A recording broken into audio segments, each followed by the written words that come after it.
voulais y aller, je suis allée le samedi après-midi. Oui, on est choisi d'y aller, après je vais bien. Ah d'accord. Bon, je peux enlever le masque, je suis l'un de vous tous.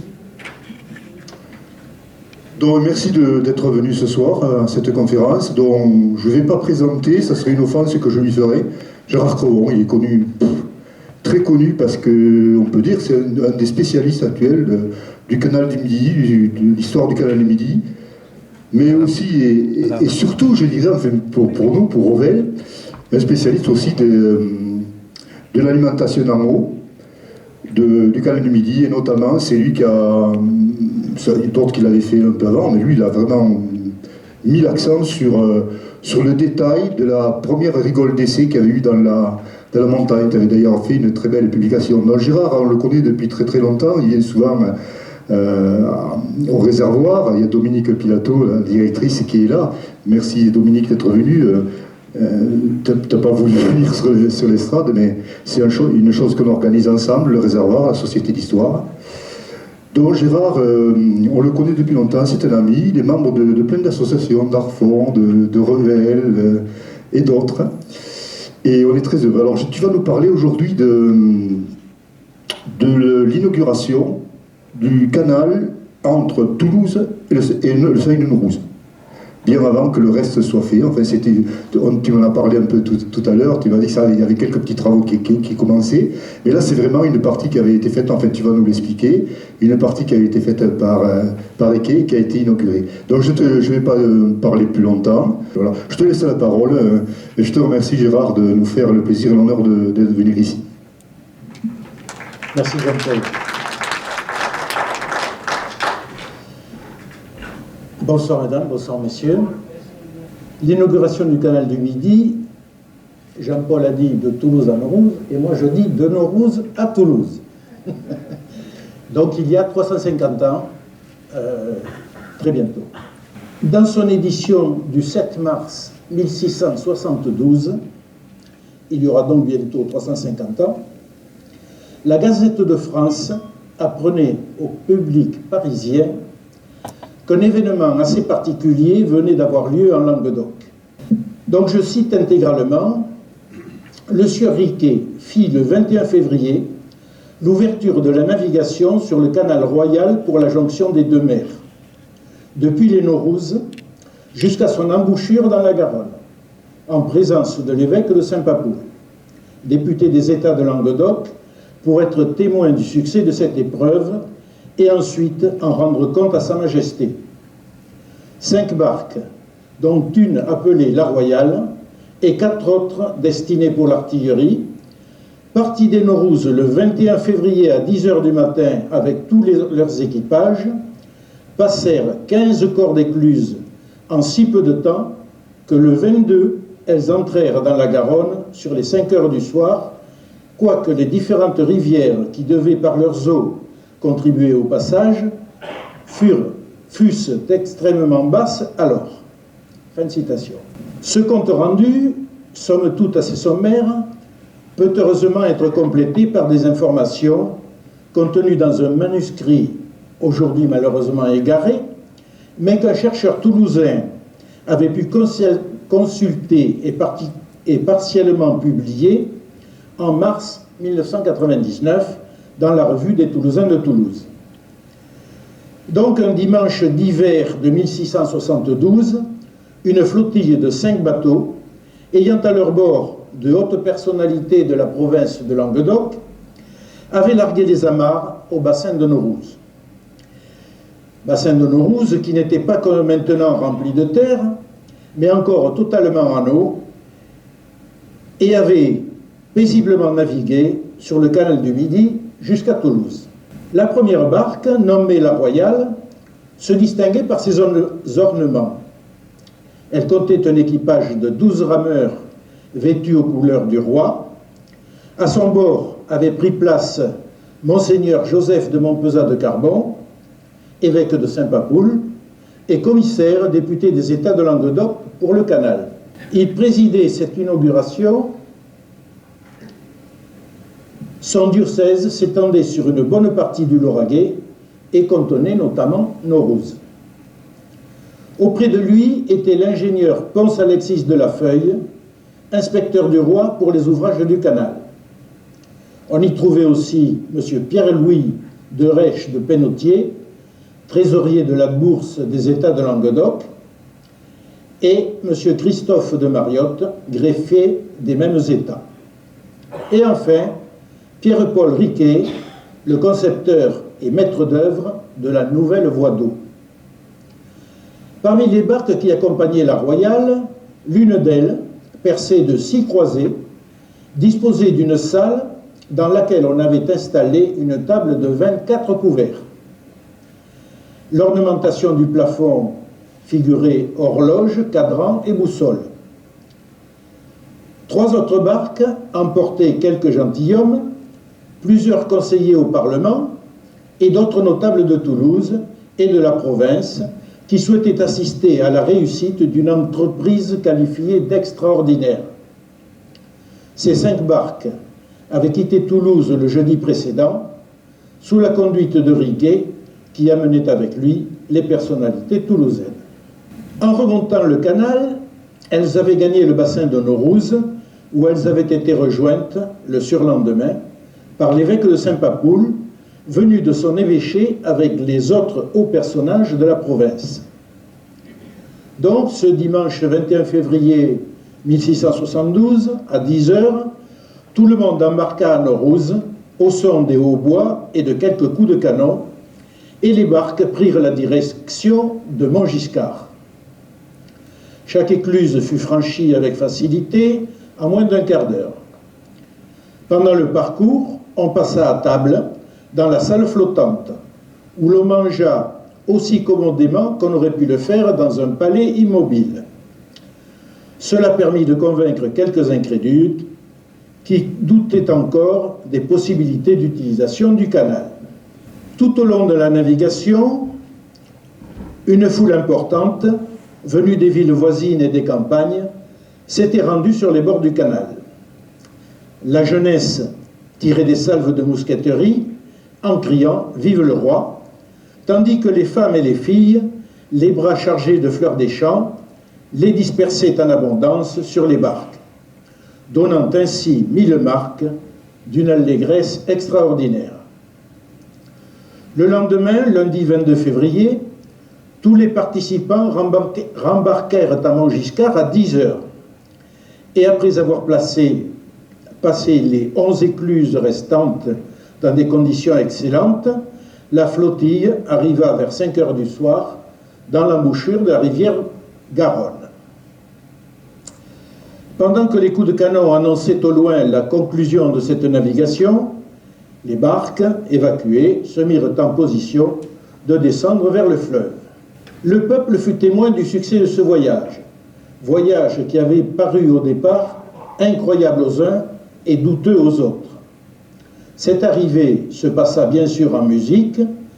Ce qui frappa les esprits, ce fut de constater la profondeur du canal et sa régularité, tout cela fait de main d'homme, alors que les rivières naturelles en cette saison connaissaient un manque d'eau. Ceux qui avaient craint des infiltrations importantes étaient rassurés. Une fois l'opération terminée, l'évêque de Saint-Papoul partit pour Paris, porter au roi la bonne nouvelle de la réussite.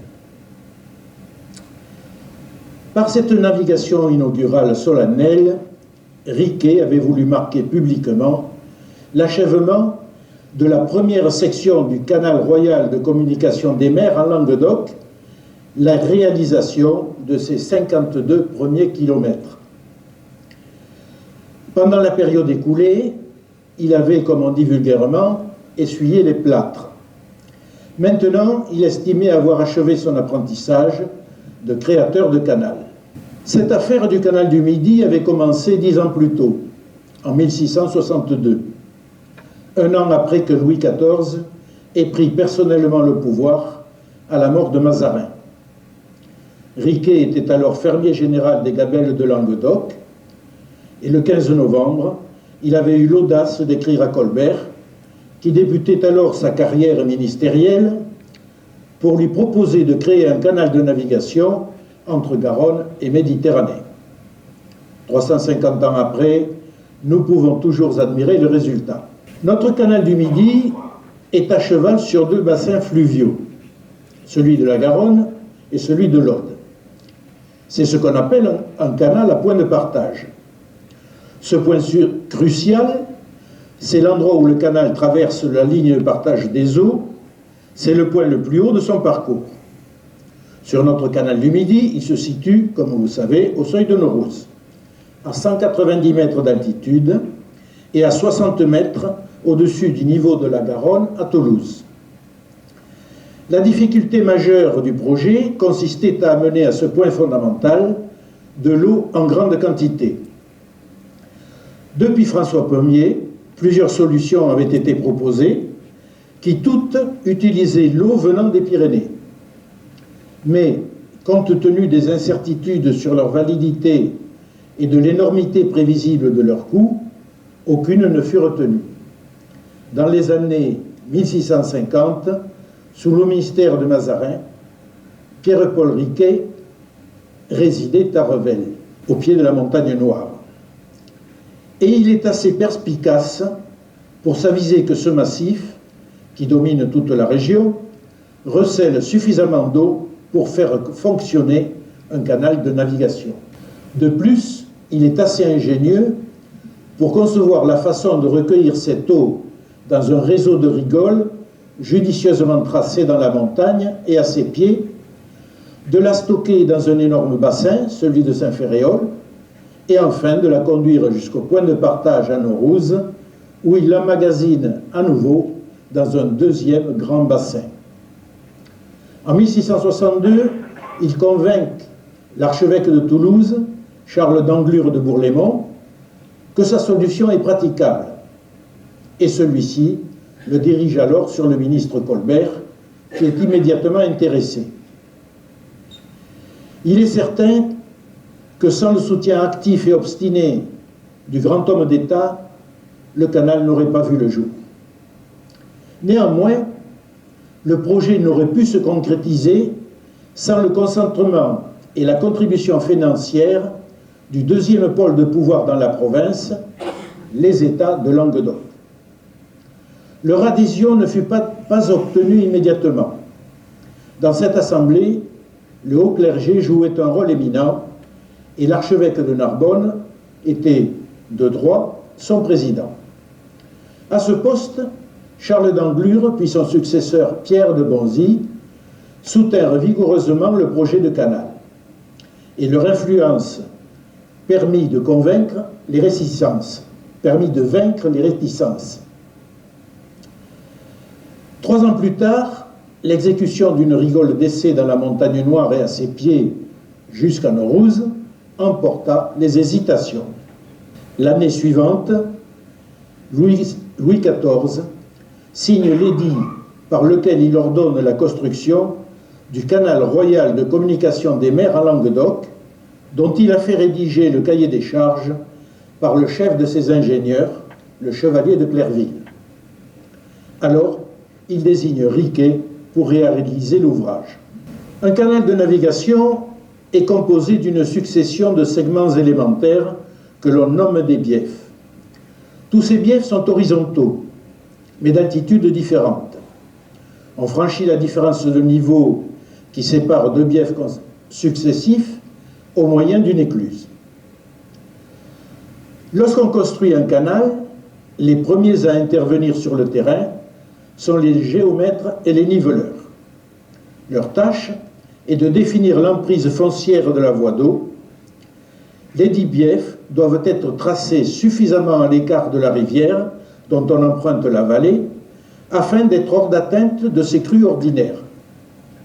La première tâche des arpenteurs sera donc certainement d'identifier les zones inondables et pour cela de faire une enquête auprès de la population. D'autre part, comme le canal doit passer à flanc de vallée, les terrains qu'il va traverser présenteront une pente transversalement à la cuvette. Et plus cette pente sera prononcée, plus le volume des terres à excaver sera important. On va donc s'efforcer, autant que possible, de rester dans des secteurs de faible relief. Enfin, on tient compte de la nature du sol, que l'on veut le plus imperméable possible. Ainsi, on privilégie les terrains argileux et l'on prend soin d'éviter les terrains sablonneux. Or, comme les biefs doivent être horizontaux, leur trajet va suivre des lignes de niveau. Et lorsque l'on remonte la vallée, où doit passer le canal, ces lignes de niveau vont inexorablement rapprocher le bief de la rivière. Elles vont au contraire le conduire vers les reliefs quand on la descend. Telles sont donc les contraintes qui vont s'imposer aux niveleurs pour choisir les sites où l'on va implanter les écluses. En bref, Riquet et ses géomètres sont conduits à rechercher le chemin optimal entre une rivière qui peut déborder et des reliefs trop redressés pour être praticables à des coûts modérés. Le trajet adopté entre Toulouse et Naurouz illustre clairement cette problématique. Il suit le pied des collines, tout en restant dans la plaine alluviale. Ici, on voit que le canal est au pied des reliefs et assez écarté de l'Hers-Mort. Cependant, il y aura ultérieurement des cas où il sera contraint de passer dans les reliefs. Les instruments dont disposaient les niveleurs de Riquet étaient rudimentaires. On effectuait les visées au moyen de mires et d'une règle à pinule. Celle-ci, longue de 1,30 m à 1,60 m, était disposée à l'horizontale grâce à une équerre de maçon, c'est-à-dire sous le contrôle du fil à plomb. Maniée par des mains expertes et des yeux perçants, elle donnait cependant des résultats d'une précision étonnante. La présente image ne représente pas une visée de nivellement avec une règle à pinule, mais la mesure d'une différence de niveau. Elle montre néanmoins comment les arpenteurs de cette époque utilisaient le fil à plomb pour mettre leurs règles à l'horizontale. La cuvette du canal était creusée de main d'homme, à la bêche, à la pioche et à la pelle, lorsque l'on opérait dans des sols terreux, à la baramine et à la poudre à canon, lorsque l'on passait dans le roc. Les déblais étaient chargés dans des paniers d'osier ou bien dans des sortes de civières en bois. Leur maniement était assuré par des hommes, mais aussi par des femmes et même par des enfants. Dans certaines situations, on utilisait aussi des ânes bâtés. Ces déblais étaient déposés de part et d'autre de la cuvette, où ils forment ces monticules de terre très allongés qui l'abordent et qu'on appelle les terriers. La cuvette est de section trapézoïdale, large en haut, étroite en bas. Elle est large de 16 mètres au plan d'eau et de 10 mètres au fond. Et elle est profonde de 3 mètres par rapport au chemin de halage, de façon qu'il y ait toujours 2 mètres d'eau au-dessus du fond. Une écluse est une sorte de couloir constitué de 2 murailles qui se font face, les bajoyers. Sa partie centrale forme une chambre à 2 entrées, le sas. Lesquelles entrées donnent chacune sur un compartiment assurant la liaison avec un bief du canal. Le compartiment avant et le compartiment arrière. Voici la coupe longitudinale d'une écluse lorsque le canal est à sec. Seules les maçonneries sont représentées ici. Les bajoyers, ce sont donc ces murs. Ils reposent sur un fondement composé de 2 plateformes de niveaux différents. Plateforme haute, plateforme basse. Celle d'en haut a en gros sa surface au même niveau que le fond du bief d'amont. Le fond du bief d'amont, le voilà. Hein. Donc vous voyez en gros, en fait c'est cette surface-là qui est à ce niveau-là. Et la surface du bief, du sas et de la porte d'aval est au niveau du bief d'aval, lequel est ici. Le sas est fermé du côté amont, dans sa partie inférieure, par un mur qui relie les bajoyers et qui fait la jonction entre les 2 plateformes. On le nomme mur de chute. Le voilà. Sa hauteur détermine la dénivellation que l'écluse va permettre au bateau de franchir. De chaque côté, le sas est fermé par une porte à 2 battants. En voilà une qui est fermée, en voilà une qui est ouverte. Chaque porte donne accès à un bief à travers un compartiment de liaison. De larges creux rectangulaires, peu profonds, baptisés enclaves, sont ménagés dans les bajoyers pour loger les vantaux lorsque la porte est ouverte. Donc les enclaves, on voit ces 2 enclaves ici sur la porte d'amont. La porte étant fermée, les enclaves sont libres. Par contre ici, on revoit les 2 enclaves, mais la porte étant ouverte, les vantaux sont repliés dans l'enclave. Le problème important que posent les portes de l'écluse est celui de leur étanchéité. Cette étanchéité doit être suffisante, lorsque les portes sont fermées, pour limiter au maximum la déperdition d'eau. La solution qui a été trouvée par Léonard de Vinci, semble-t-il, est la porte busquée. Lorsqu'une porte busquée est fermée, les 2 vantaux ne sont pas alignés, mais font entre eux un angle obtus de l'ordre de 120 degrés. La pression que ces vantaux subissent sur leur face amont de la part de l'eau les plaque latéralement. D'une part, l'un contre l'autre du côté par lequel ils sont en contact, et d'autre part, contre les bajoyers sur lesquels ils prennent appui par leur autre côté. Donc, vous voyez, les deux vantaux se touchent ici, et chaque ventail est en contact avec un bajoyer. À cet effet, on a donné à la bordure aval des enclaves une forme en quart de cercle. Et cette réunion en quart de cercle, on l'appelle la feuillure ronde. Enfin, à son extrémité inférieure, le ventail appuie contre un petit massif triangulaire horizontal, faisant saillie sur le fond, que l'on appelle busque ou éperon. C'est ce massif-là. Si les joints sont correctement réalisés, le système est efficace, tout en étant assez simple à réaliser. Ce dessin représente les 2 faces d'un même ventail. Les vantaux des portes sont de beaux ouvrages de charpenterie. Ils sont constitués de 2 grandes pièces verticales, les poteaux, ici et ici, lesquels sont reliés par des entretoises horizontales ici, et stabilisés par des entretoises obliques, donc ici. On voit la même chose sur l'autre face. Du côté du bajoyer, le poteau tourillon est le pivot du ventail. Il est arrondi en demi-cercle sur son côté extérieur, de manière à bien s'ajuster à la feuillure ronde de l'enclave. Donc, le poteau tourillon, c'est celui-là sur votre ventail, et c'est celui-ci. Et celui-ci. À l'opposé, le poteau délardé, c'est celui-ci, qu'on a ici et ici.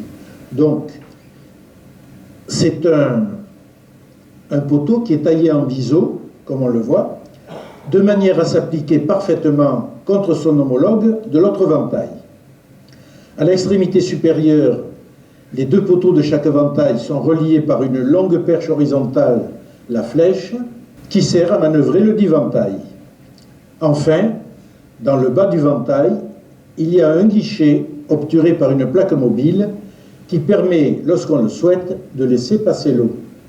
Cette ventelle est manœuvrée depuis le haut du ventail par une vis sans fin. Pour utiliser l'écluse, on ouvre et on ferme les portes à volonté, à tour de rôle, pour faire entrer ou sortir un bateau dans le sas. Après que l'on ait fermé les portes, on peut, au moyen des ventelles, remplir le sas jusqu'au niveau du bief supérieur ou bien le vider jusqu'au niveau du bief inférieur. Le bateau qui est dans le sas à ce moment-là monte ou descend suivant le niveau de l'eau. Voici comment les choses se présentent lorsque le canal est en eau, que la porte d'amont est fermée et la porte d'aval ouverte. Donc on voit que la porte d'aval étant fermée, On est ici au niveau de l'eau dans le bief amont, tandis que le sas, lui, a son niveau d'eau qui correspond à celui du bief d'aval. Et voici la situation lorsque le sas est rempli, c'est-à-dire lorsque la porte d'amont est ouverte et que la porte d'aval est fermée. C'est la porte d'aval qui retient l'eau, donc son entretoise supérieure, sa entretoise horizontale supérieure, est au même niveau que l'entretoise supérieure de la porte d'amont, de manière que le niveau du bief ne soit pas changé. Pour bâtir une écluse, on commence par creuser une grande fosse qui accueillera le sas et la porte d'aval. Au fond de ce trou, en guise de fondation, on réalise une épaisse dalle maçonnée armée par une solide charpente de bois intégrant l'éperon de la porte d'aval. Alors j'ai représenté ici comment se présente cette fameuse armature. Cette armature, il faut l'imaginer d'une longueur, de la même longueur que le sas plus la porte d'aval. Alors, il y a deux grandes et longues poutres qui font toute la longueur, qui sont solidarisées par des entretoises, et par-dessus, on place des madriers perpendiculairement sur toute la largeur de la fosse. On comble tout ça par du mortier jusqu'au nu des poteaux transversaux, enfin des madriers transversaux, et ensuite par-dessus, on cloue un plancher sur toute la surface du sas et du compartiment de porte. Un fort plancher cloué sur cette charpente forme la face supérieure de cette dalle. Sur cette plateforme basse, on élève le mur de chute et les jouières, jusqu'au niveau prévu pour les fondations de la porte d'amont. À l'emplacement de cette porte supérieure, on confectionne alors une nouvelle plateforme sur le même modèle, dotée elle aussi d'un éperon. On achève ensuite les bas-joyers jusqu'au couronnement. En général, l'excavation du lit du canal a permis d'atteindre les couches fermes du sous-sol et il n'est pas nécessaire d'approfondir davantage pour fonder correctement une écluse.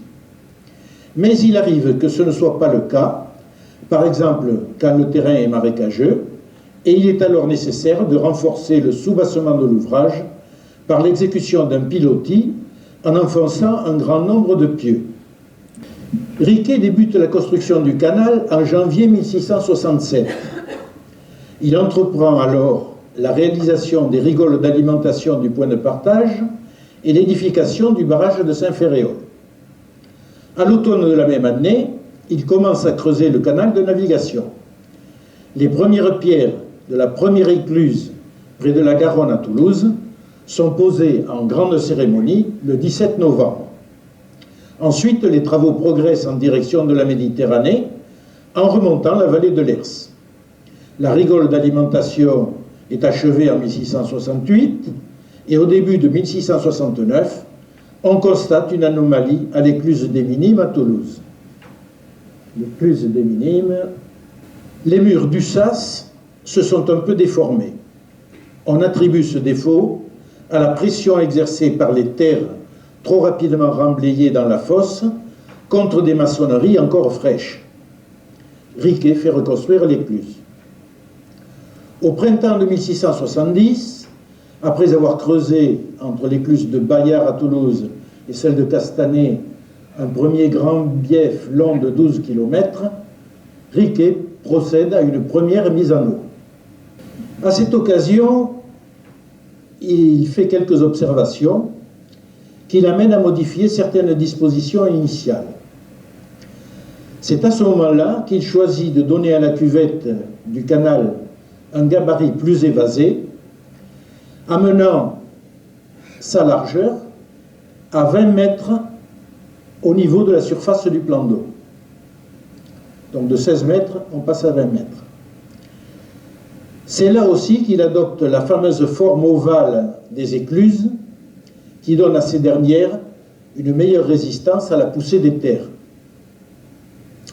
En outre, ils limitent leur hauteur de chute à 3,90 m, fixent définitivement la largeur des portes à 5,90 m et la longueur du sas à 29 mètres. En effet, au printemps de cette année 1670, il a envoyé un moine montpelliérain s'enquérir des dimensions précises des bateaux naviguant sur les étangs ou cabotant le long de la côte languedocienne et susceptibles d'emprunter le canal. Voici le seul plan d'exécution d'une écluse contemporaine de Riquet qui nous soit parvenu. Il concerne l'écluse d'Incassan sur la commune d'Avignonnet. C'est le plan d'une écluse simple. La hauteur du mur de chute y est de 3,90 m. Si les éperons sont hauts de 30 cm, la chute réelle de l'écluse sera de 3,60 m. Au début de 1670, on passe les marchés de cette écluse au maître maçon Pierre Mazière et au maître charpentier Arnaud Lombard. Leurs travaux débutent en février 1670, mais ils connaissent assez vite quelques difficultés, probablement à cause de la nature du terrain et de la présence de nappes phréatiques, si bien qu'il est nécessaire d'adapter le projet. Puis, en mai 1671, un éboulement se produit à l'extrémité d'un bajoyer, ce qui oblige Riquet à faire réaliser un pilotis avant de le reconstruire et à embaucher un second maître maçon pour accélérer le travail. Finalement, les armatures et les revêtements en bois des plateformes sont achevés à la mi-novembre, les vantaux des portes sont mis en place et l'écluse semble terminée, comme d'ailleurs toutes celles de cette section. Sur ce plan, qui est un peu plus tardif, puisqu'il date de 1730, on voit clairement les poutres transversales, le remblayage de maçonnerie entre et le plancher qui est cloué par-dessus. Les busques, les éperons sont fabriqués de la même manière. Pendant qu'à Incassan, on procédait aux modifications successives, le chantier du canal avait progressé vers l'est et il avait finalement atteint Naurouz. Le grand bassin du point de partage était prêt. Dans la montagne noire et à son pied, l'eau circulait dans les rigoles d'alimentation. Seul le barrage de Saint-Féréol n'était pas encore prêt à remplir sa fonction. Afin de frapper les esprits et de faire taire les détracteurs, Riquet voulait inaugurer avec éclat le tronçon de Toulouse à Naurouz après la clôture de la session annuelle des États de Languedoc, au mois de février suivant. Il était fortement incité par le président de cette assemblée, Pierre de Bonzy, archevêque de Toulouse, et par un autre personnage influent de cette institution, Pierre-Louis Rech de Pénautier, trésorier de la Bourse. Au milieu de novembre de 1671, Riquet inspecte le chantier du canal encore à sec, en compagnie d'Alexis de la Feuille, l'ingénieur que Colbert a placé auprès de lui, et de Claude Bazin de Beson, l'intendant de Languedoc. À la suite de quoi, il fait procéder vers le 20 novembre à la première mise à eau complète du tronçon de Toulouse à Naurouz. S'il constate avec satisfaction que la rigole délivre à suffisance l'eau indispensable au remplissage et au fonctionnement du canal, il a par contre la désagréable surprise de découvrir qu'à l'écluse d'Incassan, la hauteur de l'eau au-dessus de l'éperon d'aval n'atteint même pas 80 cm au lieu des 1,95 m exigés contractuellement. Seules les barques d'un tirant d'eau inférieur pourront passer, ce qui n'est vraiment pas le cas des 2 barques d'apparat que Riquet a fait fabriquer spécialement en prévision de la future inauguration. On a donc commis une erreur importante dans le nivellement de la retenue de Renneville, dont l'écluse d'Incassan constitue l'extrémité amont. Le fond de celle-ci n'est pas parfaitement horizontal, mais présente au contraire une pente globale vers l'aval. Ce biais fait 2,8 km de long, Cet écart de 1,15 m ne représente toutefois qu'une erreur relative de 0,04%. Les niveleurs de cette époque étaient donc compétents, mais on avait atteint les limites de leurs possibilités. La précision de leur outil était insuffisante pour mener à bien le nivellement des biefs dont l'horizontalité doit être parfaite. De plus, un défaut similaire, bien que d'importance moindre, affecte également l'écluse de Montgiscard. En toute logique, il est nécessaire de reprendre les travaux pour rectifier les écluses défectueuses et recreuser les biefs fautifs. La dénivellation que la topographie commandait de franchir à Incassant était en réalité de 4,75 m. Pour la chute des écluses simples, Riquet semble s'être fixé une limite à 3,90 m. C'est le cas de l'écluse de Négras, à Montesquieu-Lauragais, qui présente la chute la plus haute réalisée dans un sas sur le canal du Midi. Par conséquent, Riquet n'a d'autre choix que d'accoler un second sas à l'aval du premier. Cependant, le délai dont il dispose avant l'inauguration ne permet pas d'entreprendre des travaux de cette importance. Il doit trouver une solution provisoire. Sans doute fait-il tout d'abord abaisser la partie de la plateforme basse supportant la porte d'aval. Une autre manière de traiter le problème était de relever le niveau du plan d'eau du bief d'aval. Dans une certaine limite, il était facile de rehausser les portes d'amont de l'écluse de Renneville en fixant à leur sommet des pièces de bois adaptées. Riquet y fait certainement procéder. Ensemble, ces deux modifications élèveront suffisamment le tirant d'eau admissible pour ouvrir le passage aux barques d'apparat et à celles de charge, et ainsi l'inauguration pourra avoir lieu. Dès la fin de novembre, des manœuvres se remettent au travail. Du 14 au 19 décembre, les charpentiers travaillent 6 jours et 2 nuits pour refaire une partie de la plateforme basse et son éperon. Et les maçons achèvent cette partie du 21 au 24 décembre. Le 4 janvier, Riquet fait remettre le canal en eau, ce qui prend 6 jours. Puis l'on effectue à nouveau plusieurs navigations officieuses. Enfin, comme nous l'avons vu, la cérémonie officielle est célébrée en grande pompe les 21 et 22 février. Préalablement, les 18 et 19 février, Riquet, accompagné de diverses personnalités toulousaines, avait effectué la remontée de Toulouse à Naurouse avec plusieurs barques chargées de marchandises. 2 jours plus tard, l'évêque de Saint-Papoul préside en sens inverse la navigation solennelle en l'absence de l'archevêque de Toulouse, parti pour Paris dès la fin de la session des États au début du mois. L'intendant de la province n'est pas là lui non plus. Néanmoins, le prélat est accompagné de plusieurs éminents représentants des États, dont leur trésorier, Pierre-Louis Reich de Pénautier.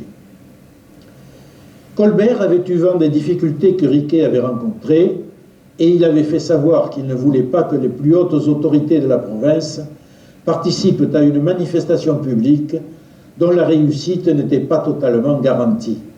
L'inauguration passée, les écluses défectueuses doivent être remaniées au plus tôt. Riquet fait donc remettre le canal à sec pour effectuer les modifications indispensables. L'édification des bajoyers du sas complémentaire d'Incassant est faite de mars à septembre de la même année. Mais les événements imprévus viennent entraver la poursuite des travaux.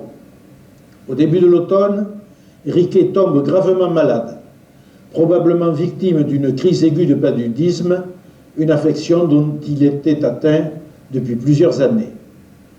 Il guérit en décembre, mais très affaibli, il ne recouvre ses forces que très lentement, ce qui le tient éloigné des chantiers jusqu'à la fin du printemps de 1673.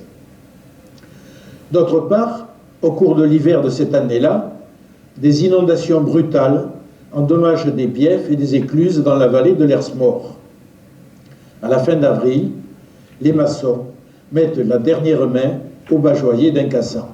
En même temps, le canal est recreusé entre Renneville et Incassan, et cette opération est en voie d'achèvement à mi-juin.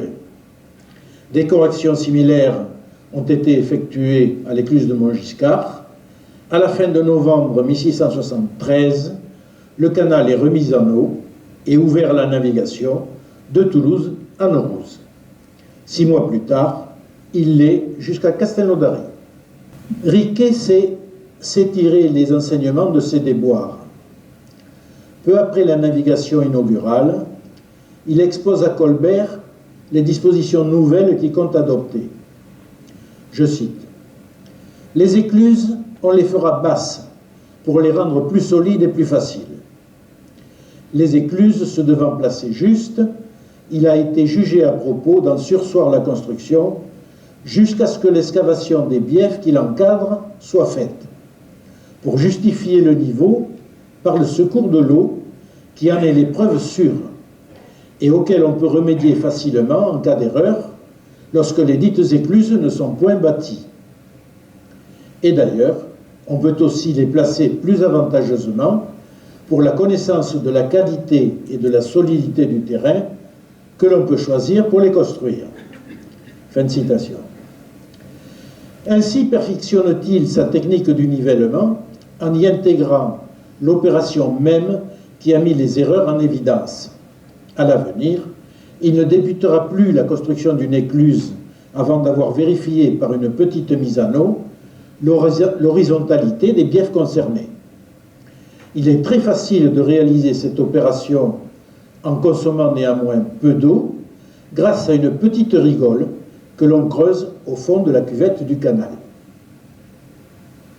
Et il évoque, je cite encore, « le noviciat qu'on a essuyé dans le commencement de l'entreprise, les fautes de niveau qu'il a fallu réparer, les nouvelles expériences trouvées pour l'excavation plus facile et plus prompte du canal et pour la construction des écluses. » La création du canal de Toulouse à Naurouz, de 1667 à 1673, a donc été une période d'élaboration et de mise au point des techniques et des méthodes, tant pour le creusement de la cuvette du canal que pour la construction des écluses. Dès le début, Riquet fut amené à s'écarter du devis de Clerville. En particulier, il traça un canal entièrement artificiel avec des biefs horizontaux, alors que l'ingénieur avait prescrit d'aménager le lit des rivières. Ce qui conduira, après 1673, à un conflit financier avec Colbert pour la prise en compte de 37 écluses supplémentaires qui s'avéreront indispensables. De même, il modifiera très largement l'itinéraire de la nouvelle voie d'eau, gardant celle-ci en rive gauche de l'Aude et choisissant de la faire passer par Capestan. Au printemps de 1674, le tronçon de canal de Toulouse à Castelnaudary est livré à la navigation. 2 ans plus tard, c'est le tour du segment de Béziers à l'étang de Thou. Et l'on peut, sur cette petite mer intérieure, gagner Sète, où un port maritime est en train d'être créé par les soins du même Riquet. Le 1er octobre 1680, le concepteur et réalisateur du canal disparaît avant d'avoir vu son œuvre achevée. Mais 8 mois plus tard, ses fils l'inaugurent avec éclat. Malgré toute sa solennité, cette inauguration de 1681 ne marque pas la fin des travaux et le canal ne sera vraiment ouvert à la navigation dans sa totalité qu'à la fin de 1683. Cependant, si Riquet avait soigneusement tracé son itinéraire de façon à protéger son œuvre des crues de la rivière principale dont il empruntait la vallée, il avait sous-estimé les crues de ses affluents. Et il avait commis une erreur fondamentale en recevant dans le canal tous les ruisseaux et toutes les rivières secondaires qu'il croisait sur son chemin. Si en temps ordinaire, ceux-ci contribuaient à son alimentation en eau, leurs crues amenaient régulièrement dans le lit du canal des monceaux d'alluvions qui entravaient, voire bloquaient la navigation et dont le curage revenait cher. L'état actuel du bassin de Naurouz est un bon témoin de l'ampleur du phénomène. Au temps de Riquet, c'était un magnifique lac dans lequel il y avait partout 2,30 m d'eau.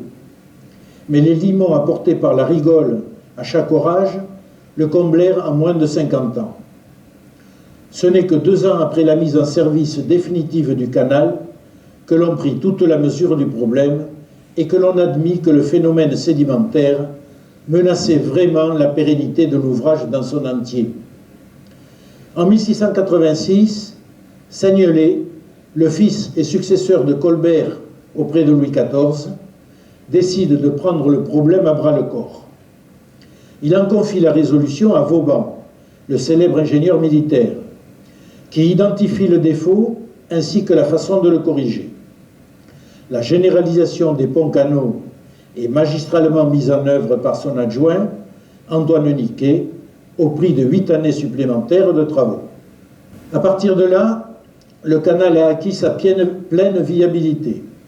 Et en 1694, on peut le considérer comme achevé dans ses grandes lignes, bien qu'au fil des siècles, ses ingénieurs ne cesseront de le perfectionner. Sa mise en service entraîna le désenclavement des terroirs desservis. Plusieurs villes, comme par exemple Castelnaudary, se développèrent grâce à sa présence. Les blés du Haut-Languedoc furent vendus dans le bas pays, tandis que les vins de celui-ci faisaient le chemin inverse. Au XXe siècle, ce sont les carburants qui étaient expédiés des raffineries de Sète. De nos jours, le tourisme a pris la place du fret. Mais l'agriculture aussi bénéficie de la voie d'eau, qui lui fournit d'abondantes prises d'eau pour l'irrigation. Le canal du Midi est une œuvre majeure du règne de Louis XIV. Plus de 3 siècles après sa réalisation, il tient toujours une place de choix dans le paysage et dans le cœur des gens du Languedoc. Je vous remercie.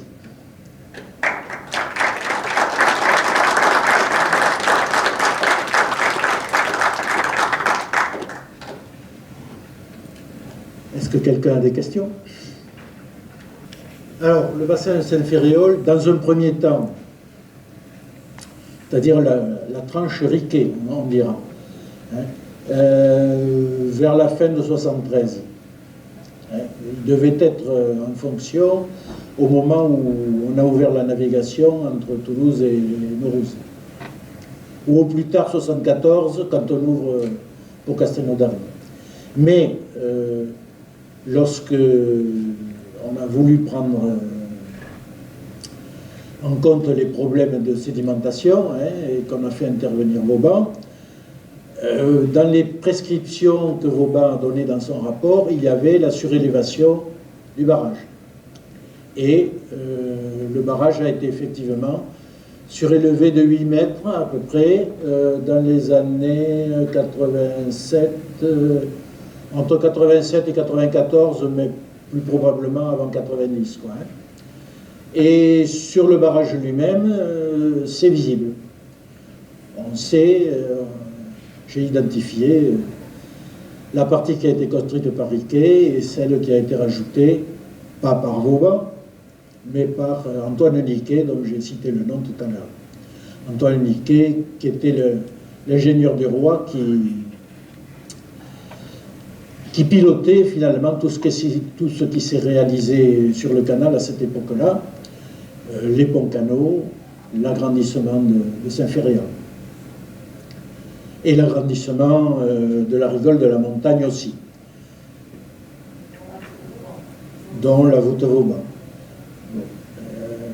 On l'appelle voûte Vauban, bon, parce que c'est un personnage très célèbre, mais à part le fait qu'il ait dit, bon, ben, ce serait bien de creuser là un tunnel, il n'a rien dessiné. Hein. C'est véritablement Niquet et les ingénieurs qui travaillaient avec lui qui ont fait toute l'ingénierie de cette partie-là. Mais j'insiste sur le fait que, sur Seignelay, sur le fils de Colbert, parce que si lui n'avait pas réagi, eh bien, le canal se serait éteint de sa petite mort parce que les fils de Riquet n'avaient plus d'argent. Quand Riquet est mort, il a laissé 2 millions de livres de dettes. Donc il ne pouvait pas aller beaucoup plus loin. Oui. Justement, sur le plan financier, on trouve le coût global du canal, ça coûtait, mais est-ce qu'il y avait un calcul économique pour savoir qu'est-ce que ça rapportera au fils de Riquet? Alors là, je n'ai pas d'informations là-dessus, mais je doute qu'ils aient fait une étude de marché avant. Mais on ne sait jamais. On ne sait jamais. Bon, le coût du péage, enfin le tarif du péage a été fixé par le roi quasiment dès le début. Je crois qu'il s'est surtout basé sur un quota de diminution du coût du transport par rapport au charroi. Je crois qu'ils ont pris le 5e du coût de... Donc, ils ont dû faire un rapport entre ce que pouvait transporter un chariot et ce que pouvait transporter une barque. Les barques n'allant pas plus vite ni plus lentement que les chariots, la durée du transport devait être sensiblement la même, sauf qu'avec les barques, on transportait 50 fois plus, quoi. Les chevaux étaient en très mauvais état. Et en plus, oui. Après, il y avait eu les guerres de religion, il y avait eu la fronde, les chemins étaient en très mauvais état. Ça a d'ailleurs été un des premiers travaux de Colbert aussi, de relancer la réflexion des routes, des grands chemins. On appelle ça les grands chemins. Mais les États de Languedoc contribuaient aussi de la même manière, au moins autant que le Rhône. Alors, il existait des barrages aussi grands ou plus grands que Saint-Ferréol, mais apparemment, ils n'étaient pas connus. Bon, depuis qu'on fait des recherches, on en a trouvé, hein, il y en a notamment en Espagne, un autre au Portugal, qui était aussi grand, mais c'était pas connu. Lorsque le Saint-Ferréol a été construit, ça a été l'admiration en Europe, parce qu'on ne savait pas qu'il en existait d'autres. Et Riquet lui-même n'avait certainement aucune idée de ces autres barrages qui existaient. Et moi, je suis très admiratif qu'il ait eu le culot de se lancer dans la construction d'un truc aussi énorme, quoi. C'est d'ailleurs très, très curieux, cette histoire du barrage de Saint-Ferréol. Lorsque on a étudié la fourniture d'eau pour le canal, il y a eu une commission qui s'est réunie avant que Louis XIV passe l'édit. Et parmi ces recommandations, il disait qu'il serait bien de créer une dizaine de barrages sur les rivières de la Montagne Noire pour faire des réserves pour l'été, pour les cas de pénurie. Et sur ces textes-là, on ne parle que de ça. Et puis, quand on trouve les premiers textes qui parlent des premiers travaux de Riquet, on voit qu'il se lance dans la construction d'un seul barrage énorme. C'est stupéfiant, quoi. Ça n'est pas annoncé.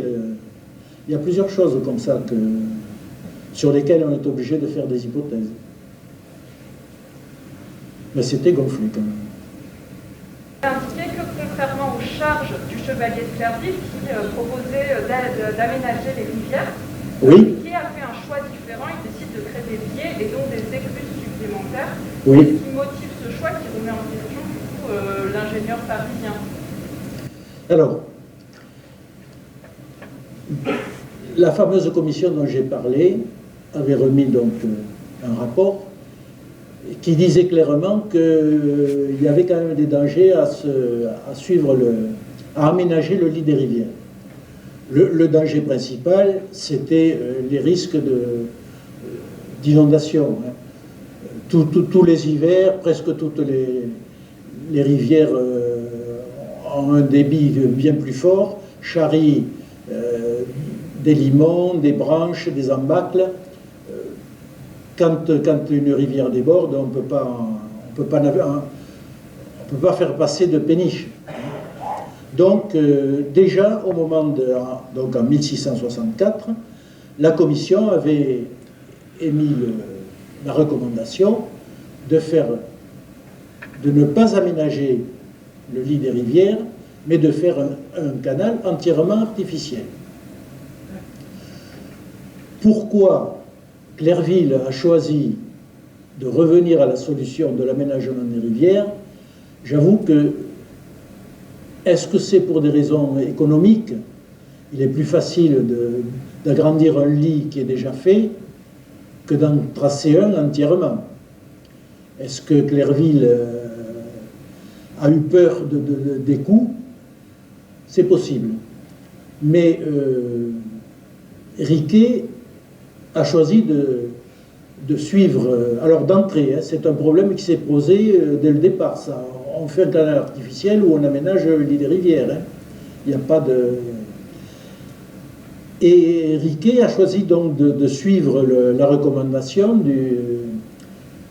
du rapport de la commission de 1664.